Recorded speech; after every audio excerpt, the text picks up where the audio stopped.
Hello friends, कैसे हो आप सभी। कैरियर पॉइंट पे आप सभी का स्वागत है। मैं अंशुल आज आपके लिए लेकर आया हूँ इंडियन पॉलिटी का नया लेक्चर। तो इंडियन पॉलिटी के नए लेक्चर में आज हम पढ़ने वाले हैं शेड्यूल्स और पार्ट्स ऑफ द कॉन्स्टिट्यूशन के बारे में पढ़ने वाले हैं। पिछले लेक्चर में हमने पढ़ा था सोर्सेज ऑफ द कॉन्स्टिट्यूशन कैसे हैं, क्या क्या कुछ है, मतलब कहाँ से हमने जो कॉन्स्टिट्यूशन है, कॉन्स्टिट्यूशन के वेरियस पार्ट्स हैं, वेरियस आर्टिकल्स हैं, वो कहाँ से बोरो किए हैं, सोर्सेज उनके क्या हैं, उनके बारे में हमने पिछले लेक्चर में पढ़ा था। तो आपने अगर वो वीडियो नहीं देखी है तो आप जा करके वो वीडियो देख लीजिए। उसका लिंक मैं आपको डिस्क्रिप्शन में भी प्रोवाइड कर दूंगा। इसके साथ साथ हमारा जो हिस्ट्री है और स्टैटिक जीके के लेक्चर्स भी आप देख सकते हैं, वहाँ पे भी हम आपके लिए सारी डिटेल्स लेकर आए हैं। तो दिल्ली पुलिस के लिए जो भी जितना भी जीएस है वो हम आपके लिए लेकर आए हैं। उसके साथ साथ जो हमारा मैथ का है और केमिस्ट्री वगैरह के सब्जेक्ट्स हैं वो भी हम आपके लिए लेकर आए हैं।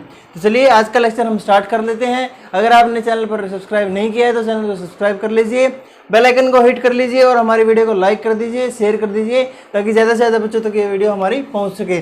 तो हम स्टार्ट करते हैं आज का हमारा टॉपिक। तो सबसे पहले स्टार्ट करते हैं हम शेड्यूल्स। शेड्यूल्स को क्या कहते हैं? अनुसूची। तो कितनी अनुसूची है हमारी टोटल यहाँ पे? अभी 12 टोटल हैं। तो 12 के बारे में हम पढ़ने वाले हैं। क्या कुछ है? हमारा पहला अनुसूची क्या है? इसमें कह रहा है यूनियन एंड इट्स टेरिटरीज के बारे में।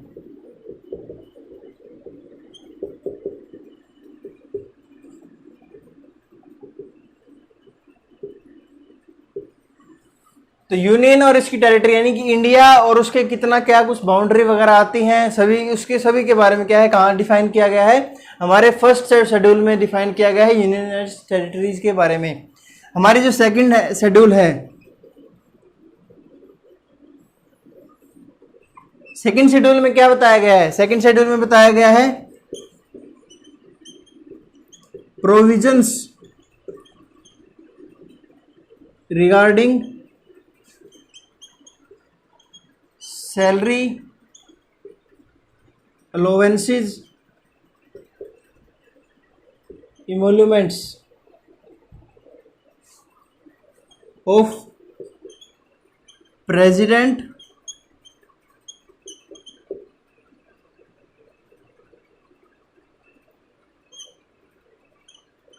Chief justice of India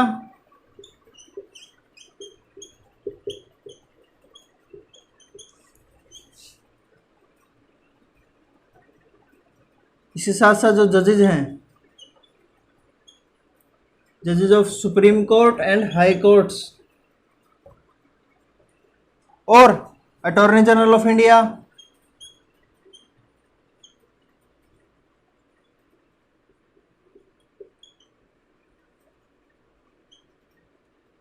CAG etcetera.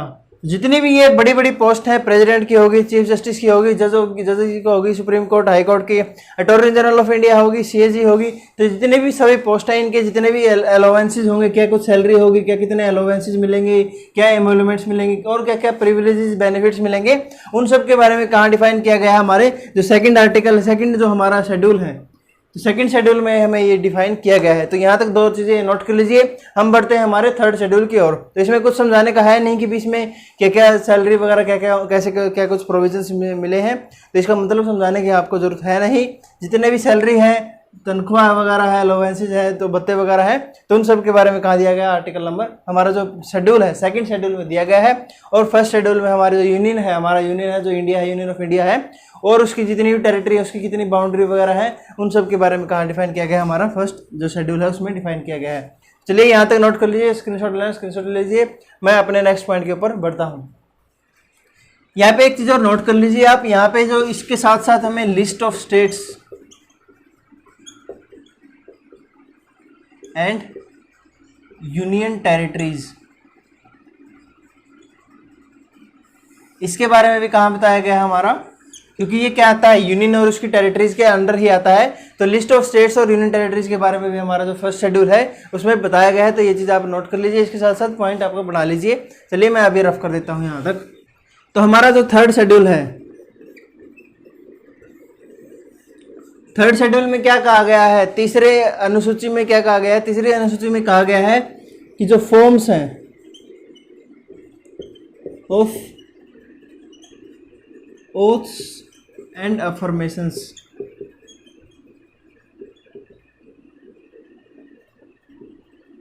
तो क्या कुछ शपथ होगी, राष्ट्रपति की क्या शपथ होगी, प्रेसिडेंट की, उसके साथ साथ जो प्राइम मिनिस्टर है, हमारा अटॉर्नी जनरल है, सुप्रीम कोर्ट के जज हैं, सुप्रीम कोर्ट का चीफ जस्टिस है, हाई कोर्ट के जजेस वगैरह हैं, गवर्नर है, तो उन सब की जो भी फॉर्म्स हैं किसके लिए, ओथ हो गया, अफर्मेशन हो गया, तो जितने भी क्या है शपथ वगैरह से रिलेटेड है, इस पे लिख लीजिए शपथ।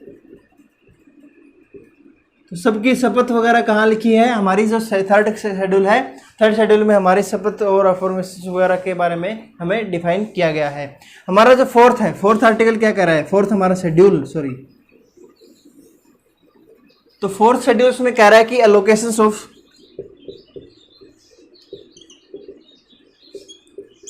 Seats of Rajya Sabha in various states and the union territories।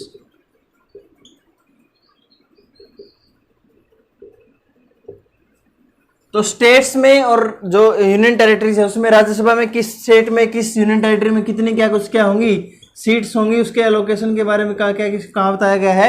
हमारा जो फोर्थ शेड्यूल है, फोर्थ शेड्यूल में दिया गया है कि हम कैसे क्या कुछ क्राइटेरिया होगा राज्यसभा की सीट्स को डिफाइन करने का, एलोकेट करने का, और कितनी क्या सीटें किसको कौन से स्टेट को प्रोवाइड की जाएंगी।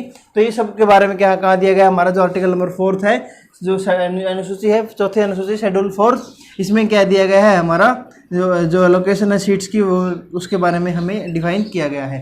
तो चलिए ये दोनों चीज पॉइंट नोट कर लीजिए, हम बढ़ते हैं नेक्स्ट पॉइंट के ऊपर हमारा। तो जो हमारा नेक्स्ट शेड्यूल है, नेक्स्ट शेड्यूल कौन सा है, फिफ्थ, और जो सिक्स्थ है, दोनों आपस में रिलेटेड हैं। कैसे रिलेटेड है अभी देख लेते हैं। जो फिफ्थ शेड्यूल है उसमें क्या कहा गया है, प्रोविजन है इसमें किससे related, related to administration and control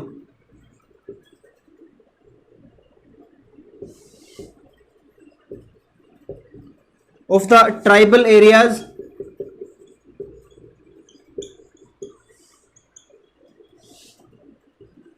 and scheduled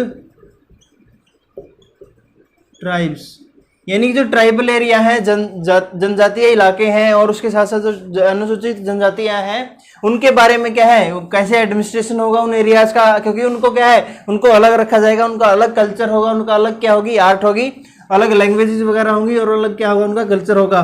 तो इसलिए उनका एडमिनिस्ट्रेशन और कंट्रोल क्या करना पड़ेगा, अलग तरीके से करना पड़ेगा, उनको अलग बेनिफिट्स देने पड़ेंगे, स्पेशल प्रोविजंस वगैरह प्रोवाइड करने पड़ेंगे। तो इसलिए उसको अलग रखा गया है, और इनको रखा गया है हमारा फिफ्थ शेड्यूल में। तो इसमें तो आ गया जितने भी इंडिया में क्या है ट्राइबल एरियाज हैं, शेड्यूल्ड ट्राइब्स हैं, उन सब के बारे में कहाँ रखा गया है, इसमें रखा गया है हमारे आर्टिकल नंबर फिफ्थ में। आर्टिकल नंबर सिक्स्थ में क्या रखा गया हमारा, यही सभी है, इसमें प्रोविजंस हैं रिलेटेड टू एडमिनिस्ट्रेशन वगैरह से रिलेटेड, लेकिन इसमें फिक्स कर दिया गया है कि किन किन स्टेट्स को, किन किन क्या एरियाज को क्या रखा जाएगा। इसमें प्रोविजंस इसके बारे में बताया गया, किसी 4 स्टेट्स के बारे में इसमें बताया गया है। कौन से हैं वो, असम,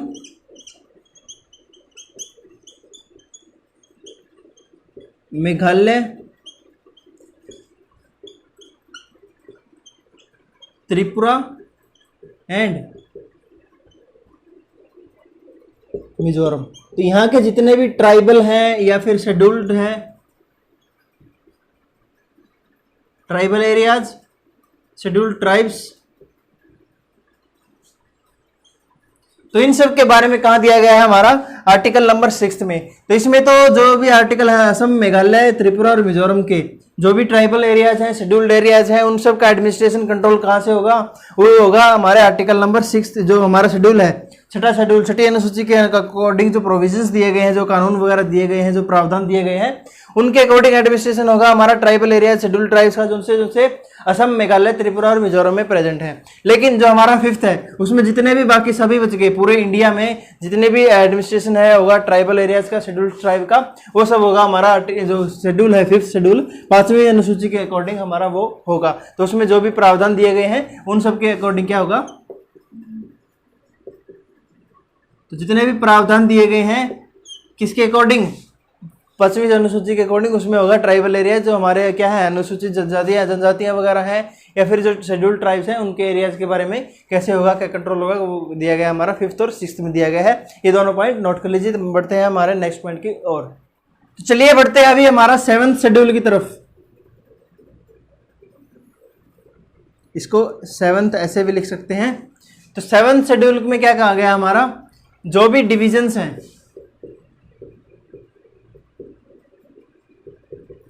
डिवीजन ऑफ पावर किस किस के बीच में, स्टेट एंड यूनियन। तो जितने भी स्टेट्स हैं और यूनियन है, जितना जो यूनियन हमारा संघ है, जो सेंट्रल गवर्नमेंट है और स्टेट गवर्नमेंट है, उन सब के बीच में पावर्स का डिफाइन कैसे होगा भाई, जो स्टेट लिस्ट है तो किसकी फॉर्म में होगा division, state list, union list and concurrent list. तो ये होगा डिवीजन हमारा पावर के बेस पर पे कैसे किस में डिफाइन किया गया है। ये चीज हमारी 7वीं अनुसूची में डिफाइन की गई है कि भी क्या होगा, एक अलग से स्टेट लिस्ट होगी जिसपे क्या मामले, जिसपे सिर्फ जो स्टेट है वो क्या कर सकेंगे, वो अपने जो फैसले ले सकेंगे। उसके लिस्ट में जितने भी सब्जेक्ट्स हैं, मैटर हैं, उन सब पे फैसले कौन लेगा, हमारा स्टेट लेगा। यूनियन वाले मामलों में क्या लेगा, यूनियन लेगा हमारे फैसले, उस पर स्टेट कोई भी मामले में दखल अंदाजी नहीं कर सकता किसी भी मामले में। और इसके साथ साथ जो कंकरेंट लिस्ट है, कंकरेंट लिस्ट कौन सी होगी, इसमें होगी कॉमन लिस्ट भी कह सकते हैं इसको। इस पे दोनों चीजें बना सकते हैं, स्टेट बना सकता है, अपने फैसले ले सकता है, यूनियन भी हमारे फैसले ले सकता है। स्टेट कंकरेंट लिस्ट में जैसे कैसे आ गया, जैसे हम बता देते हैं एक एक चीज इसमें। जैसे स्टेट पुलिस है वो किसके अंदर आती है, स्टेट लिस्ट के अंदर आती है। यूनियन लिस्ट में क्या आ गया हमारा, जो आर्मी, नेवी, एयरफोर्स हो गया। इसके साथ साथ जो हमारी एक्सटर्नल सिक्योरिटी होगी, जो एक्सटर्नल मामले हो गए हमारे फॉरेन से रिलेटेड, वो सभी यूनियन में आ गए। कंकरेंट लिस्ट में कैसे आया, जैसे हेल्थ से जुड़ा हो गया, तो ये सब मामले किसमें आ गए, कंकरेंट लिस्ट में आ गए। भी दोनों बना सकते हैं, लेकिन लेकिन लेकिन लेकिन यहाँ पे सभी जगहों पर किसको सब मेन रखा गया है, यूनियन को रखा गया है। तो इसलिए अगर मान लो यूनियन इसमें मामले में कोई बनाता है तो वो बना सकता है, उसकी जुडिक्शन चल सकता है। कंकरेंट लिस्ट में भी अगर दोनों में कंट्राडिक्शन आपस में कि भी क्या है, कॉमन लिस्ट में क्या है, कॉमन लिस्ट में दोनों मामले दोनों बना सकते हैं, स्टेट और यूनियन। तो अगर मान लो किसी फैसले पर दोनों में क्या हो जाता है, कंट्राडिक्शन हो जाती है, तो उस टाइम पर कौन प्रिवेल करेगा, उस टाइम पर यूनियन का जो फैसला होगा वो मान्य जाएगा और स्टेट का फैसला क्या हो जाएगा, अमान्य हो जाएगा। तो ये हमारा 7th शेड्यूल में दिया गया है। हमारा नेक्स्ट शेड्यूल की ओर बढ़ते हैं। हमारा 8वां शेड्यूल, 8वां शेड्यूल में क्या कहा गया है देख लेते हैं। तो जो हमारा 8वां शेड्यूल है, 8th शेड्यूल, उसमें क्या कहा गया है, लैंग्वेजेस।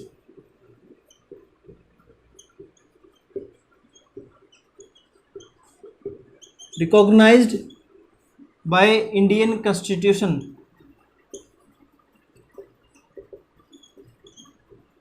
तो इसमें जितने भी भाषाओं को मान्यता दी गई है, लैंग्वेजेस जितनी भी कॉन्स्टिट्यूशन में लिखी गई हैं, वो सभी मान्य होंगी और वो सभी क्या होंगी, नेशनल लैंग्वेजेस होंगी, स्टेट लैंग्वेज होंगी। तो इस तरह से ये डिफाइन की गई। तो जितनी भी भाषाओं के बारे में कहाँ दिया गया, हमारा 8th शेड्यूल में दिया गया है। हमारा जो 9th शेड्यूल है,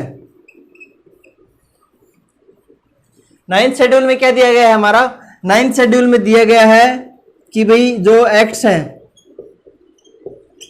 and orders related to land tenure, land tax,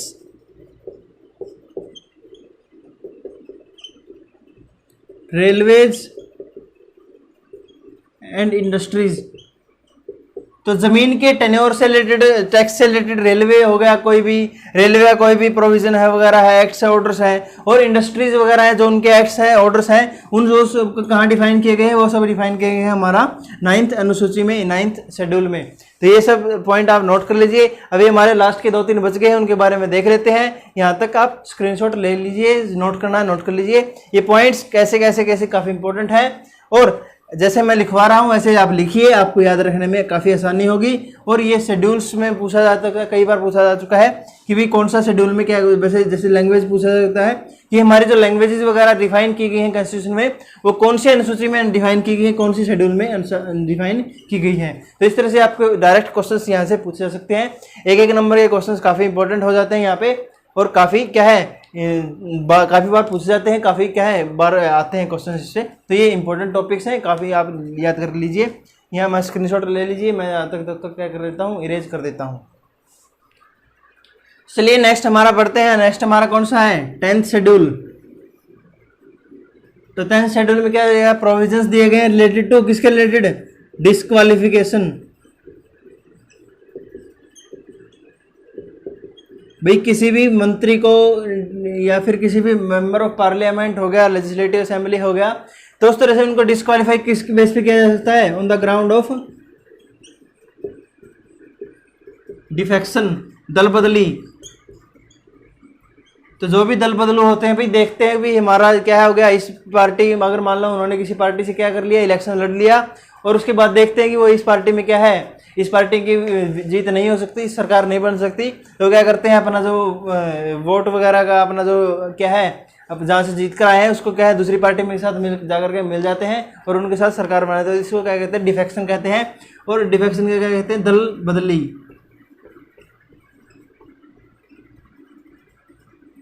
तो इससे रिलेटेड जितने भी डिस्क्वालीफाई, इसकी वजह से क्या है कई बार डिस्क्वालीफाई किए जाते हैं, तो वो कहाँ दिया गया उसके बारे में हमारे 10th शेड्यूल में दिया गया है। हमारे 11th और 12th शेड्यूल क्या है, आपस में मिले हुए हैं, आपस में एक दूसरे से रिलेटेड है, क्योंकि ये इकट्ठे ही बनाए गए थे। ये क्या है, प्रोविजंस रिलेटेड टू, ये पंचायती राज के रिलेटेड है, और ये रिलेटेड टू म्युनिसिपल कॉरपोरेशन,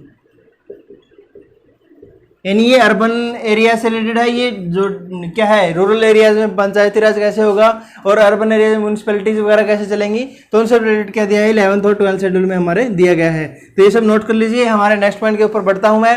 हमारा नेक्स्ट पॉइंट है हमारा पार्ट्स ऑफ द कॉन्स्टिट्यूशन, यानी जो भाग हैं, भाग कैसे हैं कॉन्स्टिट्यूशन के, कितने क्या भाग हैं, उन सब के बारे में हम बताने वाले हैं। तो चलिए यहाँ तक क्या कर लीजिए, आप नोट कर लीजिए। चलिए बढ़ते हैं हमारे आज के नेक्स्ट टॉपिक की तरफ। नेक्स्ट टॉपिक हमारा पार्ट्स ऑफ द कॉन्स्टिट्यूशन, यानी भाग, संविधान के भाग। तो चलिए देख लेते हैं, एक एक करके भाग देख लेते हैं।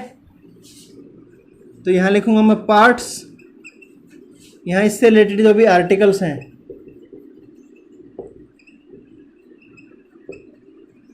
और यहां होगा सब्जेक्ट मैटर, किस सब्जेक्ट के ऊपर वो आर्टिकल जो पार्ट है वो बनाया गया है। तो चलिए देख लेते हैं।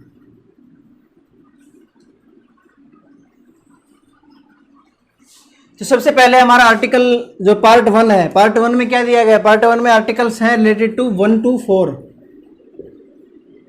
तो 1 से लेकर के 4 जो आर्टिकल हैं वो किस में दिए गए हैं, हमारे पहले पार्ट, पहले भाग में दिए गए हैं। और इसमें बताया गया है यूनियन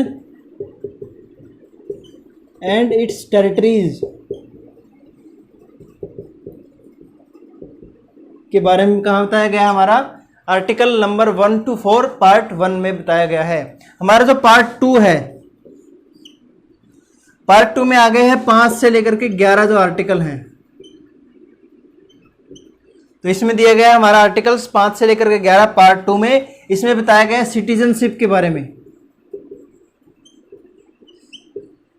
सिटीजनशिप यानी कि नागरिकता।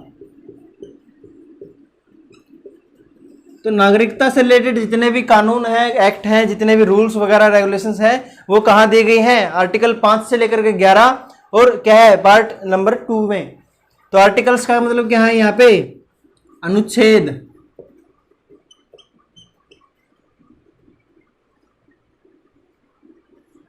तो आर्टिकल्स क्या हो गए, अनुच्छेद, पार्ट्स हो गए हमारे भाग, और शेड्यूल्स क्या थे हमारे, अनुसूचियां। तो आर्टिकल नंबर जो 5 से 11 किसके बारे में है, सिटीजनशिप, नागरिकता के बारे में दिया गया है। अभी देख लेते हैं हमारा जो पार्ट 3 है। तो पार्ट 3 में क्या दिया गया है, पार्ट 3 में दिया गया है हमारा 12 से लेकर के 35 जो आर्टिकल हैं। तो आर्टिकल नंबर 35 तक क्या है वहां पे फंडामेंटल राइट्स के बारे में कि भी जो मूलभूत फंडामेंटल राइट्स मौलिक अधिकार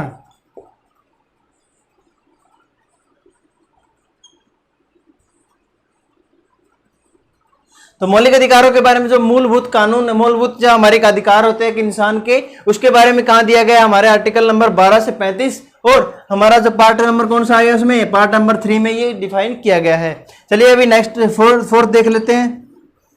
फोर्थ क्या है? फोर्थ हमारा 36 से लेकर के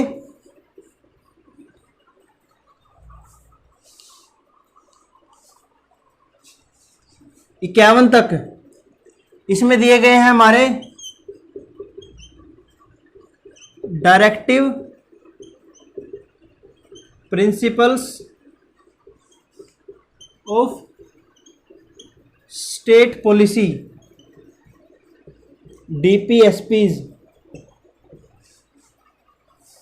तो डीपीएसपीज कहां दी गई है हमारी जो आर्टिकल नंबर 36 से 51 पार्ट 4 में दी गई है। ये क्या होती हैं? ये रूल्स रेगुलेशंस होते हैं, कुछ प्रिंसिपल्स होते हैं, कुछ क्या होते हैं जो सिद्धांत होते हैं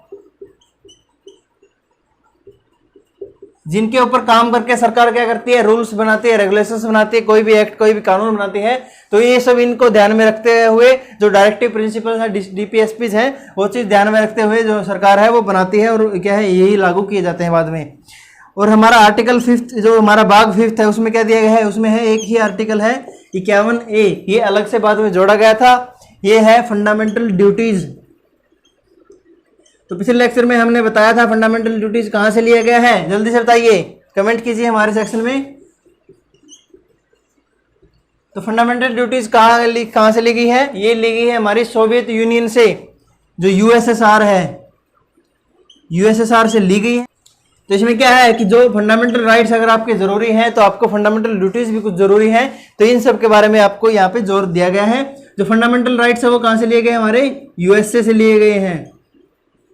तो ये पॉइंट भी आप नोट कर लीजिए कि फंडामेंटल राइट्स कहाँ से लिए गए? हमारे यूएसए से लिए गए हैं। और फंडामेंटल ड्यूटीज ली गई है हमारी यूएसएसआर, जो भी क्या बन गया है रशिया और उसके अलग अलग पार्ट्स में बढ़ चुका है।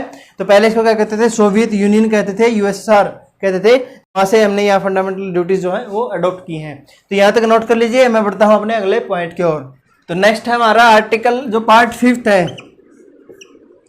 तो पार्ट 5 में क्या दिया गया है? पार्ट 5 में हमारे आर्टिकल हो गए 52 से लेकर के 151 तक।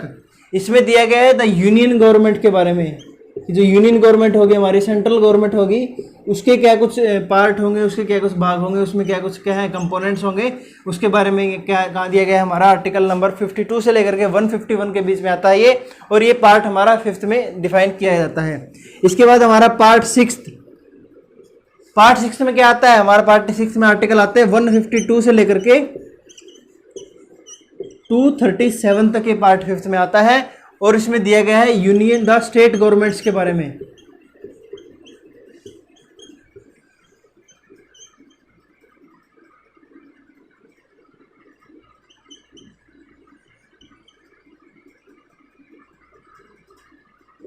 तो स्टेट गवर्नमेंट्स जितनी भी हैं, हमारी राज्य सरकारें हैं, उसके बारे में कहाँ दिया गया है? उसमें दिया गया है हमारा 152 से लेकर के 237 जो आर्टिकल्स हैं। और जो कौन से आर्टिकल कौन से पार्ट में आते हैं? वो आते हैं भाग नंबर 6 में।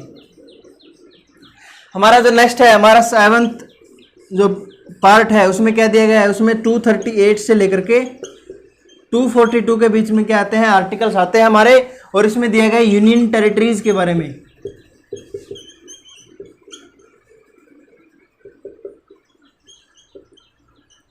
दिल्ली हो गया, पुडुचेरी हो गया, चंडीगढ़ हो गया, तो ये यूनियन टेरिटरीज हैं। इनके बारे में कहाँ डिफाइन किया गया है? इनके बारे में डिफाइन किया गया है हमारा आर्टिकल नंबर 238 से लेकर के 242 के बीच में। और जो हमारा भाग 7th है उसमें डिफाइन किया गया है। तो यहाँ तक ये तीनों चीजें नोट कर लीजिए। हम नेक्स्ट पॉइंट के ऊपर बढ़ते हैं। यहाँ पे ये आर्टिकल 8 है, क्योंकि आर्टिकल 7 जो था वो पार्ट 7 था। पार्ट 7 किसके बारे में था? जो हमारा राइट टू प्रॉपर्टी वगैरह के बारे में दिया गया था। तो उसको बाद में क्या हटा दिया गया था, इसलिए यहाँ पे कोई पार्ट नहीं है। तो इसलिए अभी क्या है, सीधा 6 के बाद सीधा हमारा 8th पार्ट है। तो इसको यहाँ पे नोट कर लीजिए, इसको करेक्ट कर लीजिएगा। हम बढ़ते हैं नेक्स्ट पॉइंट की तरफ।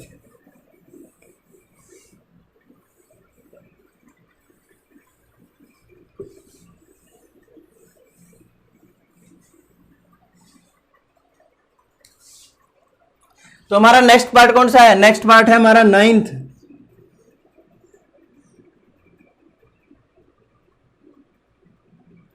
तो 9th पार्ट में कहां से कहां तक आर्टिकल है? इसमें है आर्टिकल 243 से लेकर के 243 ओ, 243, 243 ए, 243 बी, 243 सी, इस तरह जाकर के कहाँ आते हैं ये 243 ओ तक आ जाते हैं। तो इसको मैं ओ को थोड़ा सा अच्छे से डिफाइन कर देता हूँ। ये हो गया ओ। तो यहाँ तक ये आर्टिकल्स आते हैं और इसमें दिया गया है पंचायत के बारे में।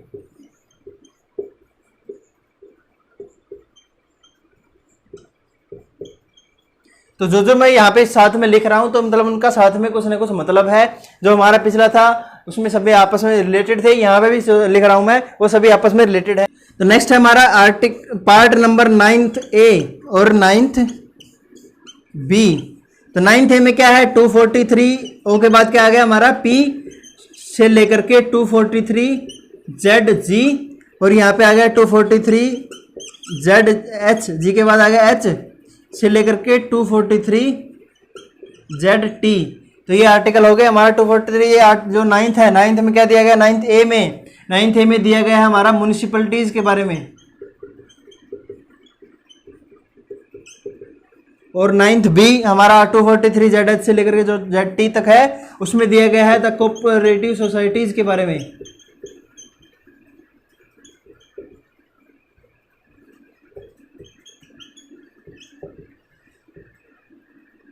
तो इसलिए मैंने कहा था ये तीनों आपस में क्या है? आपस में आर्टिकल्स, जो आर्टिकल है, पार्ट है, वो क्या है? जुड़े हुए हैं।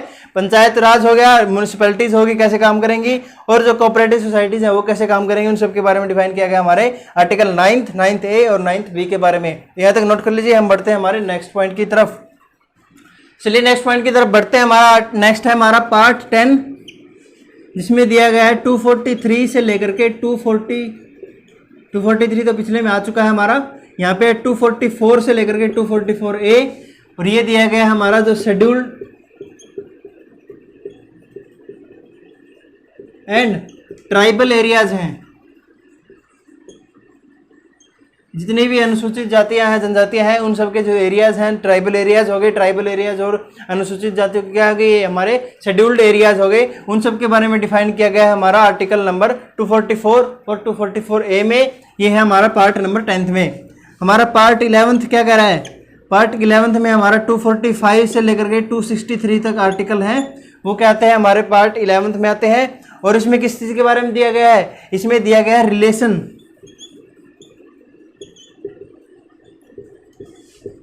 Relation between the union and the states. तो यूनियन और जो स्टेट्स हैं आपस में, उनके आपस में रिलेशन कैसा होगा, क्या कैसे कुछ उसको रिलेशन को डिफाइन किया जाएगा और कैसे उसको मेंटेन किया जाएगा, रेगुलेट किया जाएगा, उस सब के बारे में कहा दिया गया हमारा जो पार्ट 10th है, पार्ट 11th है। पार्ट 11th और 245 से लेकर के 263 जो आर्टिकल्स हैं उसमें यहाँ पे दिया गया है। तो चलिए नेक्स्ट पॉइंट की तरफ हम बढ़ते हैं। नेक्स्ट हमारा 12th पार्ट में कहाँ दिया गया है? 264 से लेकर के जो 300 ए है वहां तक दिया गया है। और इसमें किस चीज के बारे में दिया है? Property, contracts and suits. जितना भी फाइनेंस से रिलेटेड मामले होंगे, जितने प्रॉपर्टी से रिलेटेड कॉन्ट्रैक्ट और सूट्स वगैरह से रिलेटेड जितने मामले होंगे, उन सबको कहाँ डिफाइन किया गया है? उन सबको डिफाइन किया गया है पार्ट नंबर 12th में। और आर्टिकल 264 से लेकर के 300 ए तक के आर्टिकल हैं, वो सभी फाइनेंस, प्रॉपर्टी, कॉन्ट्रैक्ट और सूट से रिलेटेड होंगे हमारे। जो हमारा आर्टिकल पार्ट नंबर 13 है, पार्ट नंबर 13 कहाँ से कहाँ तक है? 301 से लेकर के 307 तक है। और इसमें क्या दिया गया है? Trade, commerce and intercourse with in the territory of India.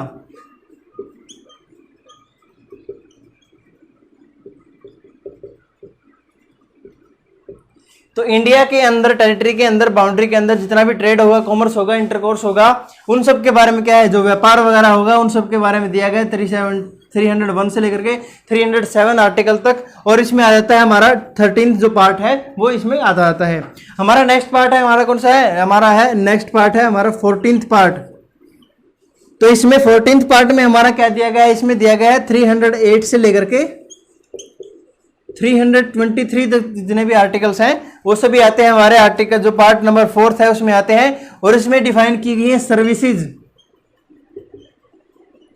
Under union and states. तो स्टेट्स के अंडर कौन सी सर्विसेज आएंगी, यूनियन के अंडर कौन सी सर्विसेज आएंगी, इन सब के बारे में कहाँ डिफाइन किया गया, हमारा आर्टिकल नंबर 308 से 323 और पार्ट नंबर हमारा 4 इसमें आ जाता है। तो चलिए यहाँ तक नोट कर लीजिए, हम बढ़ते हैं हमारे नेक्स्ट पॉइंट की तरफ। नेक्स्ट हमारा आर्टिकल जो पार्ट 14th A है, 14th B है, उसके बारे में हम देख लेते हैं एक बार। तो नेक्स्ट क्या है हमारा, नेक्स्ट है हमारा आर्टिकल जो हमारा पार्ट 14th A। तो पार्ट 14th A में क्या दिया गया है, हमारे 323 A से लेकर के 323 B। तो ये जो आर्टिकल है ये कहाँ दिए गए हैं, हमारे 14th A में दिए गए हैं। और इसमें जो ट्रिब्यूनल्स हैं, ट्रिब्यूनल्स क्या होते हैं, जो आयोग होते हैं, जांच आयोग होते हैं, उन सबको ट्रिब्यूनल्स कहते हैं। और इनके बारे में दिया गया हमारा पार्ट 14th A और 323 A और 323 B क्या है, जो इसमें आर्टिकल्स डिफाइन किए गए हैं। नेक्स्ट हमारा जो 15th है, 15th में क्या दिया गया, 324 से लेकर के 329 A, यानी 329 और 329 A, यानी इसमें कितने हो गए टोटल, 324, 325, 6, 7, 8, 9 और 9A। तो तकरीबन 7 इसमें हो गए। और इसमें क्या दिया गया है, इसमें इलेक्शंस के बारे में दिया गया है। इलेक्शन हो गया, इलेक्शन कमिश्नर हो गया, इलेक्शन जो चीफ इलेक्शन कमीशन हो गया। तो उन सब के बारे में कहाँ डिफाइन किया गया है भी, कैसे इलेक्शन किए जाएंगे, कैसे हेल्ड किए जाएंगे, उन सब के बारे में दिया गया हमारा 15th में। और 15th में क्या दिया गया, 15th में भी जो 324 A से लेकर के 329 A है, वहाँ आर्टिकल्स है, उन सब के बारे में यहाँ पे डिफाइन किया गया है। नेक्स्ट है हमारा 16th, 330 से लेकर के 342 आर्टिकल्स हो गए इसमें। और इसमें है स्पेशल प्रोविजंस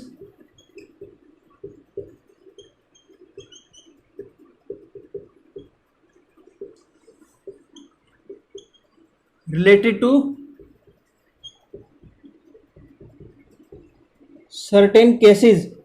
तो कुछ केस में कुछ अलग अलग तरह के जो पर्टिकुलर केस है, पर्टिकुलर केसेस में पर्टिकुलर प्रोविजंस, कैसे कुछ स्पेशल प्रोविजंस लाए जाएंगे, उन सब के बारे में कहाँ डिफाइन किया गया है। हमारा जो पार्ट 16th है और 330 से लेकर के 342 जो आर्टिकल्स हैं उसमें डिफाइन किया गया है। तो आपको ये हमें कमेंट सेक्शन में बताना है कि इसमें जो दिए गए हैं स्पेशल केसेस, सर्टेन केसेस, वो सब क्या क्या है, उसके बारे में आप हमें कमेंट सेक्शन में बताइए।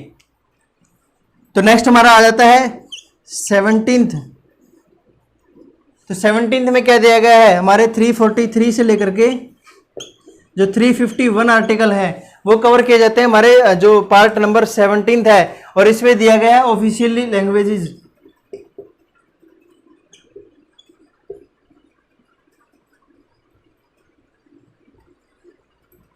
तो ऑफिशियल लैंग्वेजेस के बारे में इसमें दिया गया है कि भी स्टेट की कौन सी ऑफिशियल लैंग्वेज होगी, यूनियन की क्या ऑफिशियल लैंग्वेज होगी, उसको कैसे डिफाइन किया जाएगा, कैसे उसको वहाँ पे क्या है बनाया जाएगा और उसको लागू किया जाएगा, उन सब के बारे में कहा दिया गया हमारा जो आर्टिकल नंबर 343 351 और पार्ट हमारा 17th में यह दिया गया है। तो यहाँ तक नोट कर लीजिए, स्क्रीनशॉट लेना, स्क्रीनशॉट ले लीजिए, आप अपनी नोटबुक में नोट कर सकते हैं। साथ साथ 2 मिनट का काम है, ज़्यादा वर्ड इसमें है नहीं। तो इसमें मैं नेक्स्ट पॉइंट के ऊपर बढ़ता हूँ। चलिए नेक्स्ट पॉइंट के ऊपर बढ़ते हैं। नेक्स्ट हमारा कौन सा है, 18th आ गया हमारा।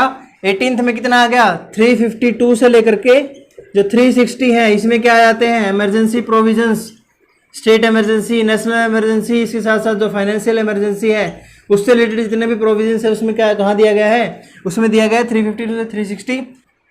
तो ये सब के बारे में यहाँ पे तीनों चीजें दी गई है, नेशनल इमरजेंसी, स्टेट इमरजेंसी और उसके साथ साथ जो हमारा फाइनेंशियल इमरजेंसी है, उन सब के बारे में 352 से लेकर के 360 के बीच में डिफाइन किया गया है। हमारा नेक्स्ट आ जाता है 19th। 19th में आया 361 से लेकर के जो 367 है, यहाँ तक इसमें जो आर्टिकल्स हैं वो कवर किए जाते हैं। और इसमें क्या है, जो मिसलिनियस टॉपिक बच गए,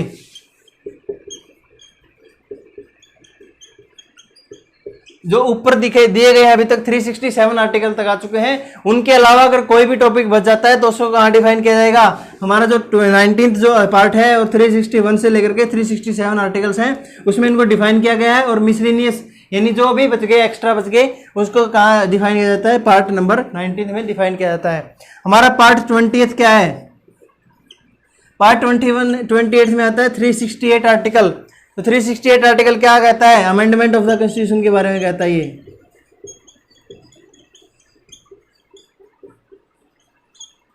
तो कैसे संविधान को क्या किया जाएगा, अमेंड किया जाएगा, संशोधन उसमें होगा, उसके बारे में प्रोविजंस वगैरह जो भी हैं, रूल्स हैं, रेगुलेशंस हैं कि भी कौन से आर्टिकल्स को आप अमेंड कर सकते हैं, किस पार्ट को अमेंड कर सकते हैं, किसको नहीं कर सकते, और किस मतलब क्या कुछ कितने आपको क्या चाहिएगा, कितनी मेजोरिटी चाहिएगी यहाँ पे किस आर्टिकल को डिफाइन करने में, और कहाँ क्या चाहिएगी, स्पेशल मेजोरिटी चाहिएगी। तो इस तरह से जो डिफाइन डेफिनेशन वगैरह दी गई है, रूल्स रेगुलेशन है, वो कहाँ दिए गए, आर्टिकल जो 368 है।